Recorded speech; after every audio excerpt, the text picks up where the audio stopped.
Nobody ever tells you that betrayal feels cold. Lena Graves sat stiffly in a glass-walled conference room on the 14th floor, her palms clenched beneath the table. Across from her, a man in a gray suit read from a prepared statement with the kind of fake compassion only HR can master.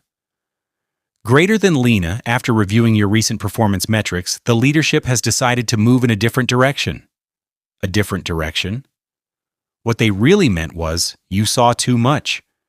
Just 2 months ago, she was praised for detecting a breach that almost exposed the company's $12 billion defense project. And now she was being labeled incompetent? She didn't flinch. She didn't argue. She just nodded, signed the paper, and left the building like it was any other day. But inside, she was already planning how to burn the place down, slowly, legally, and completely. It had started with a name. One invoice in the system had a signature that didn't match the digital certificate. Curious, Lena followed the breadcrumb.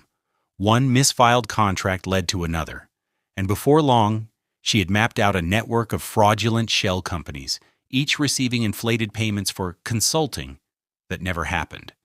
Millions were bleeding out of the government's pocket, and nobody was stopping it.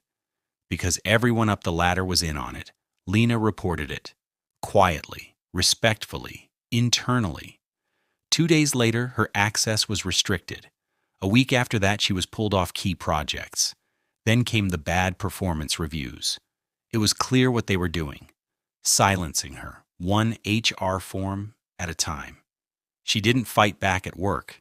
That would have been predictable. Instead, she walked out with a forced smile and a hard drive disguised as a family photo frame. Inside it, logs, emails, contracts, signatures, access histories, every piece of evidence tied with a digital bow. She spent the next 10 nights in silence, working from a cheap Airbnb across the river, scrubbing metadata, anonymizing files, building timelines. No anger, just focus. Then she wrote one email, greater than to inspector.general@gao.gov. Subject, whistleblower disclosure, fraudulent defense contracts. Attachment, Lena_evidence_packet.zip. This is not about revenge. It's about accountability. 6 weeks passed. Then everything exploded. The Office of the Inspector General opened an inquiry. That inquiry became an audit. The audit became a firestorm. One by one, the executives began to sweat.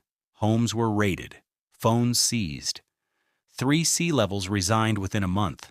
News outlets picked up whispers of deep internal corruption tied to federal defense budgets. The company's stock tanked. Investors fled. The government froze all contracts pending investigation. And through it all, Lena watched quietly, never saying a word. They had called her incompetent. Now they were begging their lawyers to keep them out of prison. Lena sat by the window of a small apartment in Boston, laptop open, the city glowing below. On her screen, a new email sat in her inbox. Greater than. Subject, offer letter. Cybersecurity Risk Advisor. From Office of the Inspector General.